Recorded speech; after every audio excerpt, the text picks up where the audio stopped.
स्वः तत्सवितुर्वरेण्यं भर्गो देवस्य धीमहि धियो यो नः प्रचोदयात्। ॐ यो भूतं च भव्यं च सर्वं यस्यादितिष्ठति स्वर्यस्य च केवलं तस्मै ज्येष्ठाय ब्रह्मणे नमः। तस्मै ज्येष्ठाय ब्रह्मणे नमः। ॐ यां मेधां देवगणा पितरश्चोपासते तया मम मेधयाग्निमेधाविनं कुरुष्व। सत्संग में उपस्थित मातृशक्ति, हमारे आर्य समाज के सभी अधिकारी वर्ग, हमारे कर्मठ कार्यकर्ता श्री सत्यनारायण जी, श्री त्रिलोकीनाथ जी और मेरे सामने बैठे हुए बहुत ही स्वाध्यायशील चिंतक बड़े ध्यान से चर्चाओं को सुनते हैं। साथ ही हमारी सभा में उपस्थित हमारे आर्य पुरोहित श्री कैलाश जी, ईश्वर की कृपा से आप सबके सहयोग से ये प्रातःकाल की बेला में कुछ चर्चा सुनने और सुनाने का अवसर प्राप्त होता है। इस चर्चा के क्रम में हम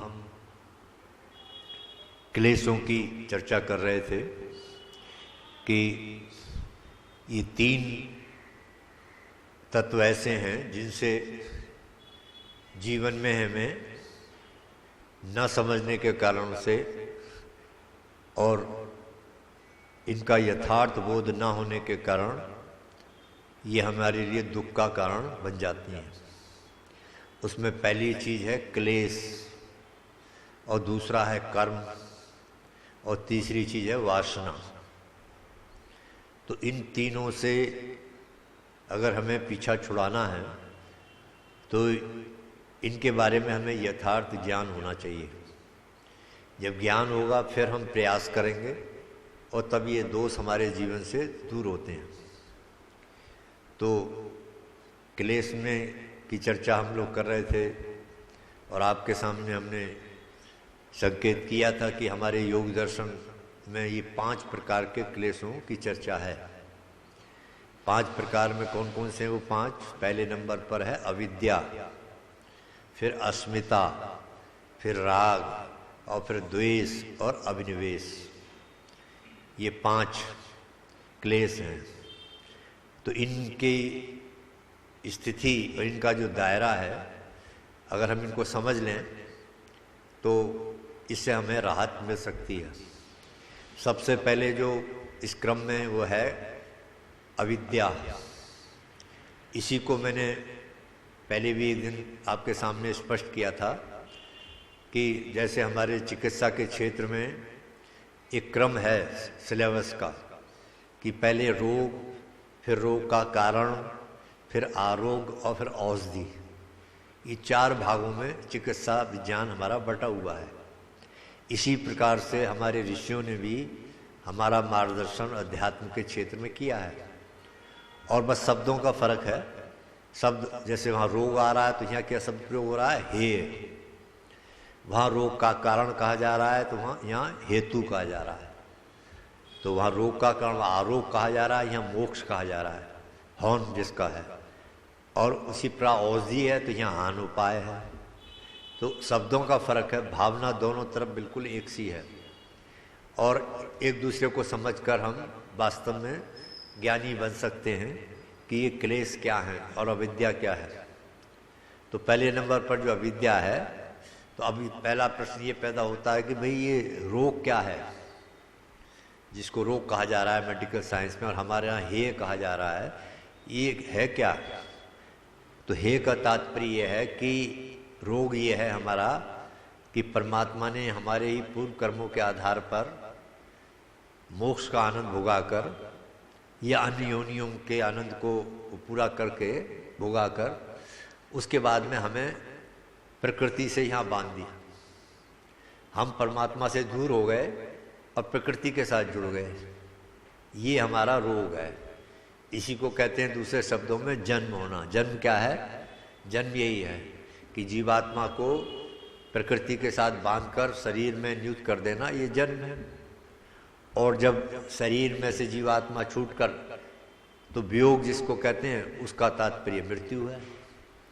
तो ये जन्म मृत्यु की पहेली है। तो इसमें पता लगा कि जो इसमें कारण है रोग ये है, वो ये है। अब इसका कारण क्या है, क्यों हुआ ये स्थिति, क्यों परमात्मा ने अपने से दूर कर दिया? तो इसका स्वाध्याय अध्ययन करने के बाद ऋषियों ने हमें बताया कि इसका कारण है अविद्या। रोग का जो कारण है वो अविद्या है मूल रूप में, कि अविद्या के कारण से जो हमें करना चाहिए था वो हमने नहीं किया, जो हमें जिस प्रकार का ज्ञान अर्जित करना चाहिए था वो हम ज्ञान नहीं अर्जित कर पाए, जो पदार्थ जैसा है उसको वैसा नहीं समझ पाए। तो ये सब दायरा आ रहा है अविद्या का। अविद्या के कारण ये सब हुआ। तो अब ये कारण समझ में आ गया। तो अविद्या के कारण ये रोग का कारण है। तो क्लेश में इसी को पहले नंबर पर रख दिया। तो अब हम यहाँ समझने का प्रयास करेंगे कि अविद्या है क्या। तो मैंने संभवतः पहले भी संकेत किया था कि इसको जब हमने खोजने की कोशिश की, अविद्या क्या है, जो सारे दुखों का मूल है, हमारे सूत्र भी दिया दर्शनकारों ने, तस् हेतु अविद्या। ये हेतु जो कहा जा रहा है ना, कारण, रोग का कारण क्या है, बोले अविद्या है। तो अब इतना जब महत्वपूर्ण अविद्या का दायरा है तो इसको जिज्ञासा होती है, भाई ये सारे दुखों का जो कारण ये अविद्या है, और इसको अगर हम जान लें तो हम दुखों से छूट सकते हैं। तब इस दृष्टि से जब खोजा गया तो बड़ी बड़ी विद्वानों ने मोटी मोटी किताबें लिखी इस पर, अपने अपने ढंग से ये अविद्या को बहुत स्पष्ट करने की कोशिश की कि ये इस कारण से, ये इस कारण से। पर हम देखते हैं यहाँ भी स्वामी दयानंद की विशेषता हमें नजर आती है। स्वामी दयानंद ने सत्यार्थ प्रकाश के नवे समलास के एक पन्ने पर ही सारी अविद्या की व्याख्या कर दी, और उन्होंने बड़ी बड़ी मोटी किताब लिखने के बावजूद भी उतना स्पष्ट नहीं हो पाता कि वाकई में अविद्या है क्या। ये है महर्षि स्वामी दयानंद की विशेषता। उन्होंने, आप भी पढ़ सकते हैं सत्यार्थ प्रकाश के, जब विद्या अविद्या बंध और मोक्ष उसका शीर्षक है, उसी में यहीं से स्वामी जी ने अपनी बात प्रारंभ की है। उसमें पहले तो कि यजुर्वेद का मंत्र ऊपर लिखा, जिससे शुरुआत की उन्होंने, आप भी सुनते रहते हैं, विद्याम च यस्तद वेदो वयम सह अविद्याम मृत्यु तीर्थवा विद्याम अमृतम अस्मते। इसमें वेद माता के माध्यम से हमें सावधान किया गया है कि विद्या और अविद्या के रहस्य को समझ लो अच्छे से, और नहीं समझोगे तो क्या होगा परिणाम, क्योंकि अविद्या जो है वो मृत्यु की तरफ ले जाएगी आपको, और विद्या जो है अमृता की ओर ले जाएगी। तो इस वेद के माध्यम से भी हमारे ऊपर एक, हमें गंभीरता से इस चीज़ को समझने की आवश्यकता का अनुभव करते हुए, इसलिए स्वामी जी ने ये उल्लेख किया कि मैं ही नहीं कह रहा हूँ, ये देखो वेद खुद कह रहा है। तो उस आधार पर स्वामी जी ने उसको वहाँ पर व्याख्या कर दी है। वो बड़ी महत्वपूर्ण व्याख्या है, और स्वामी जी ने एक पन्ने के अंदर ही सारी अविद्या में समझा दी। और आप भी देखोगे, अगर इन चार बातों में अविद्या को स्वामी जी ने चार कैटेगरी बनाई है। अगर इन चारों पर ही ध्यान देकर हम आचरण करें, समझ लें अच्छे से, तो सारे दुखों का तो यही मूल है। तो हम दुखों के बंधन से छूट सकते हैं। तो अब चारों में सबसे पहले स्वामी जी ने किसे रखा, पहले नंबर की अविद्या कौन सी होती है, वो कहते हैं जो अनित्य को नित्य समझना। पहले नंबर की अविद्या ये है, अनित्य को नित्य समझना। अनित्य का तात्पर्य है, पहले भी संकेत कर चुके हैं हम, जो नाशवान पदार्थ हैं, जो छूटने वाले पदार्थ हैं। अनित्य का अर्थ ही समझ रहे होंगे आप। अच्छा, जो हमेशा हमारे साथ नहीं रहने वाले, उनको हम नित्य मान लेते हैं, ये पहले नंबर की अविद्या है। और हम ऐसा संबंध जोड़ लेते हैं उनके साथ कि ये कभी हमसे छूटेंगे नहीं, बस यही दोष पैदा हो गया यहीं से। और वो छूटने वाले तो हैं, वो तो अनित्य हैं, तो जब छूटने वाले, उनका अभाव तो होगा ही होगा, तो उससे फिर हम प्रभावित होते हैं और दुखी होते हैं फिर। तो इसका इलाज सीधा सा सीधा ये है कि हम पहले से ही मन बना लें, हमारे अंदर पहले ही ज्ञान होना चाहिए, विद्या होनी चाहिए कि उन पदार्थों के साथ वैसा ही संबंध बनाएं कि जो हमसे छूटने वाले हैं। पहले से हम मन कि ये छूटेगा, यहाँ से हमें जाना है, ये स्थान पर हमारा, तो क्या होगा उसका परिणाम, उसमें जो आसक्ति का दोष पैदा होता है, राग जो पैदा होता है, वो नहीं होगा। और शुरू से ही हम उसके लिए तैयार होंगे कि भाई तो छूटने वाला है, ये परिवार रिश्ते ये सब जो बताया जा रहा है, सब जिनके खाए मकान दुकान तमाम दुनिया भर के उल्टे काम व्यक्ति कर रहा है, ये सब अनित्य पदार्थ ही तो हैं। पर हम इनको बिना उचित अनुचित का भी ज्ञान किए हुए, है ना, बिना इनके प्रभाव के बारे में सोचे हुए और इनके साथ जुड़े रहते हैं। और जब ये छूटते हैं, धोखा देते किसी पर, तो हम पे परेशान होते हैं, दुखी होते हैं। तो यही देखो, एक मूर्ख जो है दुखी होता है, लेकिन जो ज्ञानी व्यक्ति है वो पहले से ही तैयार कर चुका है मन को, पहले से ही बहुत लंबे शुरू से ही कि ये मुझसे छूटना है ना, ये भी छूटेगा, ये भी छूटेगा, ये भी छूटेगा, ये सब यही छूट जाने हैं। तो पहले से ही मैं मन में अपनी तैयारी कर लेता हूँ। तो उसके बाद जब वो स्थिति आती है तो आदमी दुखी नहीं होता। तो ये आप समझ होंगे इतने सही, अर्थात पहले नंबर की तो अविद्या ये है। इसीलिए हमें अब क्या चाहिए, विद्या क्या है कि जो पदार्थ जैसा है ना, तो उसको उसी रूप में उसके साथ व्यवहार करें, छूट ना मारे, उसके साथ आसक्ति ना पैदा करें, है ना, उसके साथ जो है राग जिसको कहा जा रहा है वो राग का भाव पैदा ना हो जाए। इसी से आदत में आ जाएगा, फिर अभ्यास आ जाता है, फिर हम दुखी होते हैं। तो ये फर्क है ज्ञानी और अज्ञानी में। तो पहले नंबर की अविद्या बड़ी क्लियर है, बात बहुत सरल स्वामी जी ने स्पष्ट कर दिया कि जो पदार्थ अनित्य है उसको नित्य समझते हैं। उसके बाद में दूसरे नंबर की अविद्या क्या है, दूसरे नंबर की अविद्या यह है कि दुख में सुख समझते हैं। स्वामी जी आनंद ने इन 4 फैक्टरों में बहुत कुछ समझा दिया अगर आप देखेंगे। यानी हम दुख में सुख समझते हैं, उस पदार्थ में दुख है पर हम उसे इसीलिए भोग रहे हैं कि उसमें सुख अनुभव कर रहे हैं। ये किस कारण से हो रहा है, ये हमारी अविद्या के कारण इसी है कि हमें ज्ञान नहीं है इसमें कि इसका परिणाम क्या होगा। अभी जितने इसको कैसे समझें, तो जितने भी सांसारिक विषय हैं, है ना, तो उनमें भी देखो फर्क है। मूर्ख व्यक्ति जो होता है वो इस प्रकार से भोगता है कि उन्हीं में सुख समझता है, जबकि उसमें अंदर से उसका जो परिणाम है वो दुखी होगा। देखो उपनिषद में भी इस भाव को दूसरे ढंग से भी समझाया है हमें, और उसकी पहचान भी बताई है कि संसार में हम 2 प्रकार के मार्ग पर चलते हैं, 2 मार्गों को अपनाते हैं, उनके नाम दिए उन्होंने, एक है श्रेय मार्ग और एक है प्रेम मार्ग। अब आप समझ लिए, इनमें से एक मार्ग के हम पथिक होते हैं। तो इनकी पहचान क्या है, अब ये भी बता दिया कि प्रेम मार्ग का जो रास्ता है, प्रेम मार्ग पर चलोगे तो उसका जो परिणाम होगा वो क्या है, वो दुख होगा, मृत्यु का सामना करना पड़ेगा। और जो श्रेय मार्ग पे चलोगे तो उसका परिणाम अमरता को प्राप्त होगा। तो ये परिणाम भी सामने आ गया। तो अब इसकी पहचान क्या कैसे करें कि ये रास्ता प्रेम मार्ग वाला है, ये रास्ता श्रेय मार्ग वाला है ना। तो देखो इसके लिए भी हमारे विद्वानों ने कमाल कर दिया कि प्रेम मार्ग का वो मार्ग है, उसमें सारी वो बातें आती हैं, सारे कर्म आते हैं, सारे व्यवहार आते हैं जो शुरू में करने में जिनमें मजा आता है ना, शुरू में करने में बड़ा मजा आता है, लेकिन उसके बाद जब आदमी कर चुका होता है तो उसका जो परिणाम है वो दुख होता है, उसका परिणाम दुख होगा। करने के बाद आदमी को पश्चाताप होगा। ये उसकी पहचान है कि अरे यार क्यों करा, कल तो डॉक्टर ने मना किया था फिर खा लिया, कल तो मैंने ये पढ़ा था देखो आज ये कर लिया। तो ये सब क्या है, ये उसी यानी ज्ञान हो गया आपको, इसको विद्या कहा जा रहा है। और जो अविद्या है तो वो इस पर जाएगा ही नहीं, उसी में सुख समझता है कि इसी में सुख है। अब इसी बात को देखो हमारे विद्वानों ने तो भाई हर तरह से हमारा मार्गदर्शन किया है। महाराज भर्तृहरि महाराज का जो वो श्लोक है इसी की तो प्रेरणा दे रहा है वो, कि 4 लाइनें अपनी जेब में रखो हमेशा। भोगो न भुक्ता वै में भुक्ता, तृष्णा न जीर्णा वै में जीर्णा, कालो न याता वै में भी आता, तपो न तपता वै में तपता। ये है देखो इसका हल। अर्थात होता क्या है, हम ये समझ रहे हैं कि हम भोगों को भोग रहे हैं, पर हकीकत सच्चाई ये है कि भोग हम नहीं भोग रहे होते, भोग हमें भोग रहे होते हैं। इसी प्रकार से हम तृष्णाओं के बारे में सोचते हैं चलो आज कर लें, आज कल से समाप्त हो जाएगी, ये समाप्त होने वाली नहीं है। इसको तो अगर आप छेड़ोगे तो और बढ़ती है। जैसे अग्नि में आप घी डालकर ये सोचें कि ये शांत हो जाएगी, वो शांत नहीं होगी। तो इसी प्रकार से इनका हाल है। भोगों का भी यही हाल है, तृष्णाओं का भी यही हाल है, और समय का भी यही है। हम जन्मदिन मनाते हैं, खुशी होते हैं, भाई आज हम 75 वर्ष के हुए, लोग बधाइयाँ देते हैं, पर सच्चाई क्या है उसमें गहराई सोचने की चीज़ ये है कि वो हमारे ये 75 वर्ष निकल गए, काल ने खा लिए, समय ने।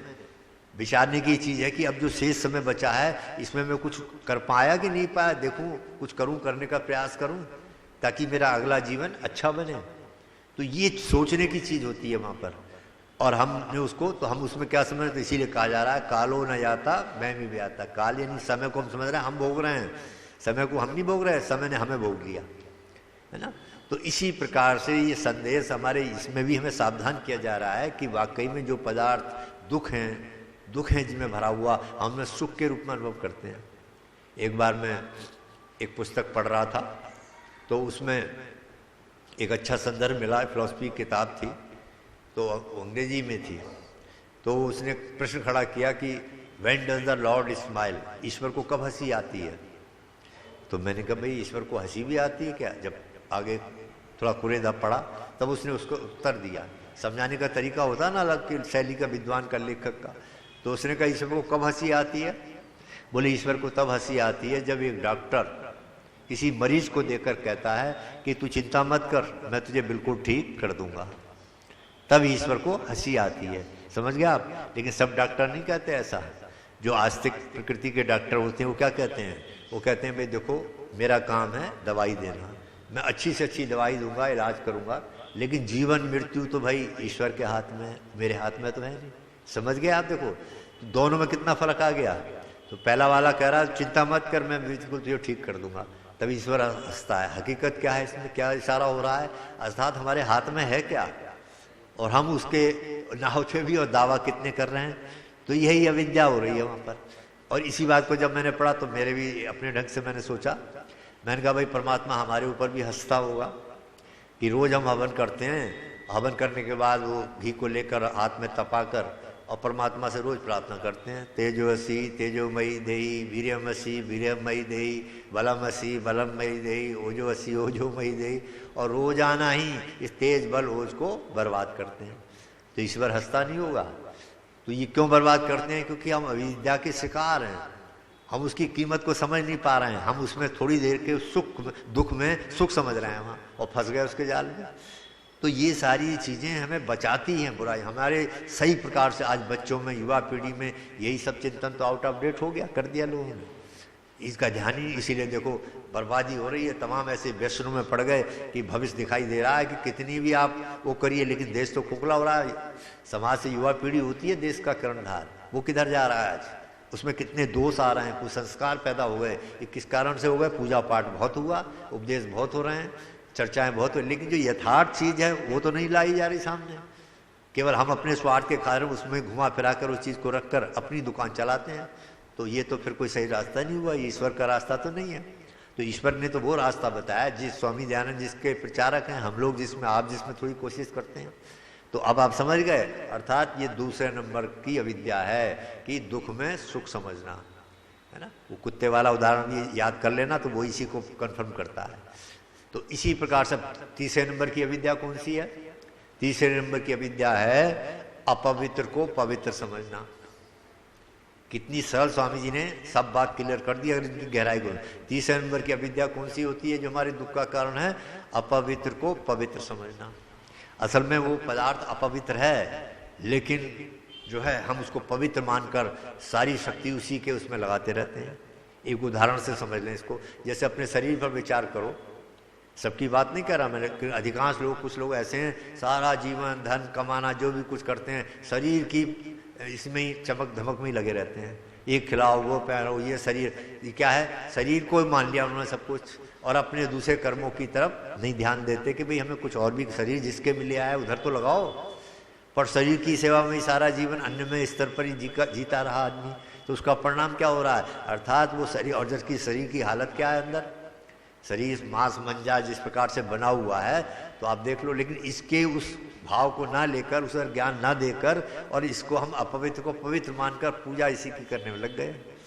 ये एक चीज़ और देखो आप, विचारों में भी क्या हो गया, इसको भी कहते हैं अपवित्र को पवित्र मानना।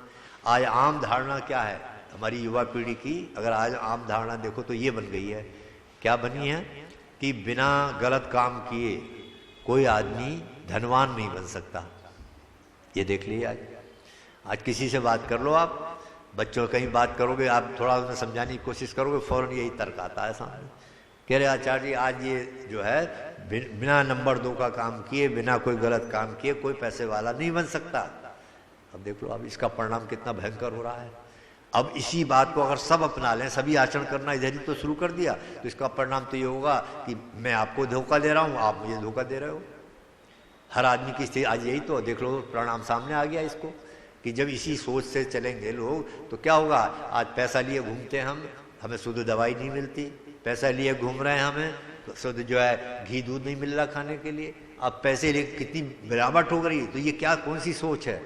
वो यही सोच तो है कि उनके दिमाग में बैठ गई, बिना गलत काम किए हम पैसा नहीं कमा सकते। इसको कहते हैं अपवित्र को पवित्र समझना, जबकि विचार गलत है। ये विचार हमारे देश को डुबो देगा, समाज को डुबो देगा। तभी तो हमारे शास्त्रों में चेताया कि धर्मो रक्षति रक्षता, है ना, धर्मो रक्षति रक्षता, धर्मो हतो हंति, धर्मो रक्षति रक्षता। अर्थात अगर आप धर्म को मारोगे तो धर्म आपको मार देगा, और धर्म की रक्षा आप करोगे तो धर्म आपकी रक्षा करता है। अब ये आम समझ में नहीं आता, लेकिन हकीकत यही है। ये धर्म की जो मार रहा है, धर्म क्या है हमारा, ठीक से ईमानदारी से तोल के दो, जो चीज़ जैसे अपना पैसा आय लेकर ये दे करना चाहिए, लेकिन हम उसको मार रहे हैं।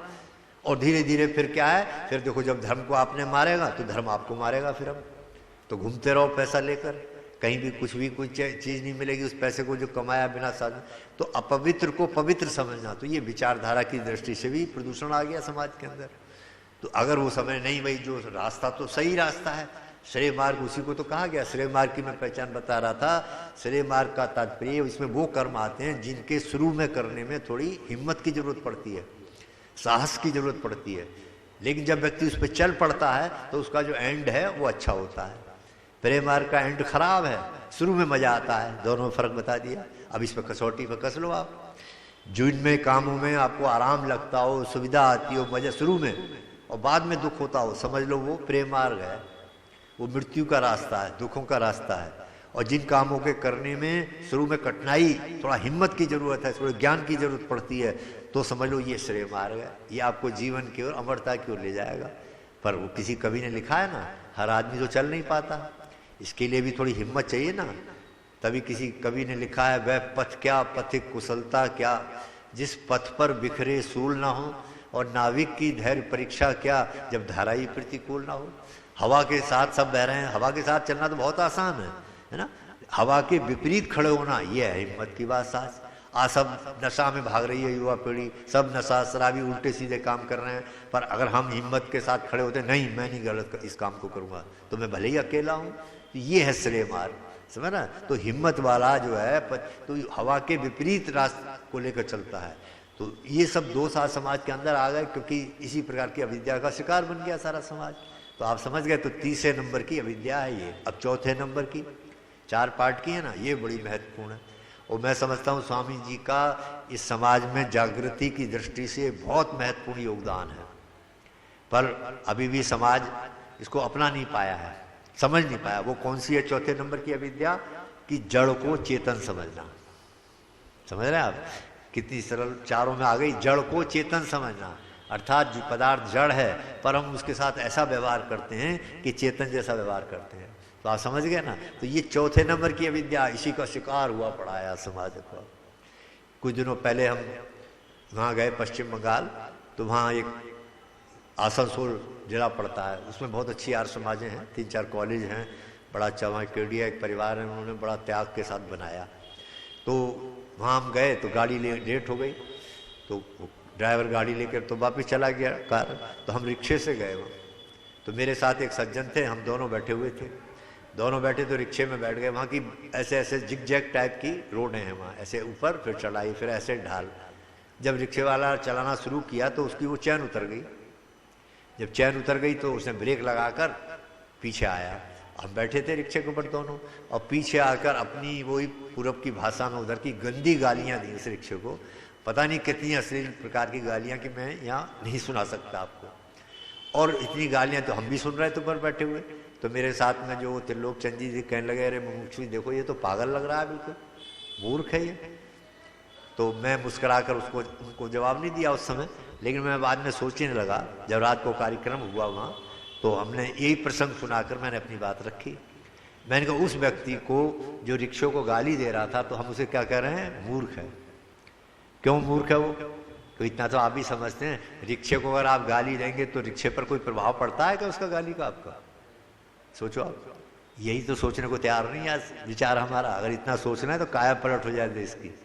रिक्शा को गाली दे रहा है तो रिक्शे पर कोई प्रभाव नहीं होता उसका। कोई अगर उसे माला पहनाओगे तब भी प्रभाव नहीं होगा। समझ रहे हो क्यों नहीं हो रहा? क्योंकि वो जड़ है। समझ गए? वो जड़ है। लेकिन देखो इसका समझना ना समझने के कारण उसको गाली दे रहा है। तो हम क्या कर रहे हैं उसको? ये मूर्ख है, मूर्खता का काम कर रहा है ना। तो आइए हम जरा विचार करें, अपने जीवन में झांकें आज समाज के अंदर, क्या हम भी तो कहीं मूर्खता का काम नहीं करते? सोचो आप, यही वो अविद्या है जिसे स्वामी जी निकालना चाह रहे थे। और जब तक खुश हासिल होने वाला नहीं है जब तक इस अविद्या को ना समझा जाएगा। लेकिन आज देखो आप तो स्वाध्यायशील बैठे, कितनी आज चुनौती है। अब बोलो मेरी बात, मेरे जैसे साधारण आदमी की बात कौन मानेगा आज? जब देश का प्रधानमंत्री हैं एक एक घंटे बैठकर बनारस में और इसी प्रकार के जड़ पूजा को प्रोत्साहन देते हैं, सारा गवर्नमेंट, सारी सरकार, जो बड़े बड़े लोग, तो ये जनता क्या सोचेगी? बच्चे तो आज ये कहेंगे हम मुमुक्षु जी आपकी बात माने या देश के प्रधानमंत्री को आचरण करें, किसको फॉलो करें? वो इतना बड़ा आदमी। ये देखो समस्या बन गई। इसलिए महर्षि स्वामी, और इसलिए परिणाम क्या हो रहा है इसका स्वामी जी करा ना, जब जड़ता के जड़ से करोगे, जड़ के व्यवहार को, तो जड़ता आ जाएगी। और आज वही स्थिति आ गई है। सोचने समझने की क्षमता, आप जैसे लोग जो आपको बहुत साधारण बात लगती है, वो बड़े बड़े डिग्री होल्डर भी, उनके दिमाग में वो बात नहीं आ रही कि भाई ये काम मैं क्यों कर रहा हूँ, इससे क्या लाभ हो रहा है, और ये किस प्रकार की पूजा है, इससे क्या चीज़ होगी। दीवालों पर वो चित्र टांग टांग कर वहाँ भोग लगा रहे हैं, वहाँ पर दीपक दिखा रहे हैं, ये क्या बन गई स्थिति? सोचो आप, इसी अविद्या के कारण तो बन गई। कितना दुख हो रहा है, बोलो कैसे इससे निकाल सकते हो आप समाज को? ईश्वर को बिना सोचे समझे हमने अपने जैसे गढ़ लिया है। जैसे ईश्वर हमारा आवश्यकता है, हमारा शरीर है, वैसे ईश्वर को बना लिया हमने। ये बोलो आप, ये क्या है? और उससे उसी प्रकार की कामनाएं करते हैं। जैसे वो रिक्शे वाला उसे गाली दे रहा था, तो ये तो आप समझ रहे हो कि गाली उसका कोई मतलब नहीं। लेकिन यहाँ क्यों नहीं सोचते? यहाँ भी तो वही भाव है कि हमने अपने, जाइए दक्षिण में जाइए तो वहाँ देखें उनकी नाक कान जैसे हैं, वैसे उन्होंने अपने हिसाब से देवी देवता बना लिए। पूरब में जाइए, वहाँ उन्होंने अपने हिसाब से देवी देवता बना लिए। तो ये क्या स्थिति बन गई आप सोचो। तो भगवान का ये स्वरूप है क्या? इतनी बड़ी सृष्टि का संचालन बनाने वाला, अनंत सूर्य संचालन जिसकी सृष्टि में काम कर रहे हो, ब्रह्मांड को, उसको ये रूप दे दिया हमने भगवान का। तो मैं तो समझता हूँ उसका इससे बड़ा कोई अपमान नहीं हो सकता। एक इतने बड़े ब्रह्मांड का संचार, इतनी बड़ी पावर, और छोटे से लोटे गिलास में आप सीमित कर दें कि भाई वो तो इतना सा है, तो उसको अच्छा लगेगा या बुरा लगेगा? तो ये चीज़ जो है देखो, इस अविद्या से समाज नहीं निकल पा रहा। ये है चौथे नंबर की अविद्या, अर्थात जो जड़ पदार्थ है उसको हम चेतन जैसा व्यवहार करते हैं जड़ में, और जो चेतन के साथ करना चाहिए उसको हम आवश्यकताएं पूरी नहीं करते। हमें माता पिता जो चेतन हैं, आप मुझे माला पहनाओगे तो मुझे अच्छा लगेगा ना, मैं आशीर्वाद दूंगा आपको। बुजुर्गों की सेवा करोगे, पानी उनकी आवश्यकता हो तो आपको आशीर्वाद देंगे वो, और वो फलेगा वो चीज़ हो। अब यही तो चीज़ है। तो बहुत सी इतनी अविद्या फैला दी, जैसे मैंने कल वहाँ भी संकेत किया था कि पूजा के अर्थ कोई नहीं समझ पाए। हम भी कहते हैं जड़ पूजा करो, लेकिन उसके अर्थ को तो समझ लो। जड़ पदार्थों में पूजा का अर्थ दूसरा होता है, और चेतन में पूजा का अर्थ दूसरा होता है। जड़ पदार्थ ये बाजा है, इसकी पूजा क्या है? इसकी सुरक्षा करो, इसको उपयोगी बनाए रखो, ये होगी इसकी पूजा, है ना। हमारा ये मंदिर है, भवन है, इसकी पूजा क्या है? इसकी सुरक्षा करो, इसको उपयोगी बना के रखो, ये है इसकी पूजा। और चेतन की पूजा में क्या होगा? अब ये चेतन बैठे हैं, हमारे बड़े लोग बैठे हैं, इनकी आज्ञा मानो, इनके जीवन के जो अच्छे बातें हैं, अच्छे कर्म हैं, उन्हें अपनाओ, तो ये इनकी पूजा हो गई। इनकी आत्मा प्रसन्न हो गई, भाई मैं ये करता था, देखो इसे इसने भी अपना लिया, तो आशीर्वाद मिलेगा। इतनी सी आपको सरल बात लग रही है, लेकिन बड़े बड़े डिलेट होल्डर भी इस जड़ो चेतन के अंदर को नहीं समझ पा रहे। तो ये है हमारी चौथे नंबर की अविद्या। समझ गए आप? स्वामी जी ने इन्हीं चार बातों को अगर ध्यान में रखकर आप आचरण करोगे तो आप वैदिक विद्वान बन जाओगे, वैदिक साधक बन जाओगे, वैदिक भक्त बन जाओगे आप। और ये चारों बातें कितनी सरल सी हैं, जो जीवन में उतार लो, विचार करो और कल्याण हो जाएगा। ओम देव शांति अंतरिक्षगुं शांति पृथ्वी शांतिराप शांतिरोषधयः शांति वनस्पतया शान्तिर्विश्वे देवाः शान्ति ब्रह्म शान्ति सर्वगुण शान्ति शान्तिरेव शान्ति सामा शान्तिरेधि। ओम शांति शांति शांति। जो बोले सो अभय सत्य सनातन वैदिक धर्म की जय। महर्षि देव दयानंद की जय हो। मर्यादा पुरुषोत्तम श्री रामचंद्र महाराज की जय हो। योगी राज श्री कृष्णचंद्र महाराज की जय हो। भारत माता की जय हो। गौ माता का पालन हो। आर्य समाज अमर रहे। वेद की ज्योति जलती रहे। ओम का झंडा ऊंचा रहे। सत्यार्थ प्रकाश पढ़ा करो। जीवन को नव मोड़ दो। नशा करना छोड़ दो। जो बोले सो अभय सत्य सनातन वैदिक धर्म की जय। वैदिक ध्वनि ओ